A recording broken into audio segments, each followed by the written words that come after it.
everyone, today I'm gonna rank 3 of the best cold drinks from Memories Restaurant and Cafe for all of you guys. So yeah, let's go. Hello everyone. So এখন আমি 3টা cold drinks try করবো and 3টার rank করবো যে কোনটা কত দেওয়া যায়। সো চলেন, ফার্স্টে এটা হচ্ছে cold coffee, chocolate cold coffee. So try করি। এটা একটু ডিফারেন্ট, মানে অন্যান্য জায়গায় তো অ্যাজ ইউজুয়াল আমরা খাই কোল্ড কফি, বাট এইটা একটু ডিফারেন্ট। সো এটাকে আমি 10 আউট অফ 9 দিচ্ছি। এটা মেবি স্ট্রবেরি ফিজি। সো এটা একটু ট্রাই করি।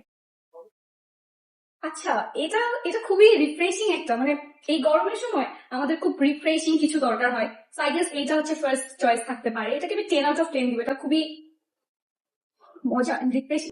So this is the last one. এটার নাম হচ্ছে maybe mocktail heaven or heaven mocktail, right? Okay, so এটা ট্রাই করা যায়। এটা ডিফারেন্ট একটা টেস্ট। মানে আমি যদি এটাকে 10 আউট অফ 10 দিই, খুবই কম দেওয়া হবে, এটাকে আমি 10 আউট অফ 100 দিচ্ছি, বিকজ এটা খুবই রিফ্রেশিং। আমি এই 3টার মধ্যে ফার্স্ট এটাকে রাখবো, সেকেন্ড এটা and then cold coffee, because cold coffee as usual same taste. দেরি না করে চলে আসবেন মেমোরিজ রেস্টুরেন্ট ক্যাফেতে। Tata, stadium, bye by.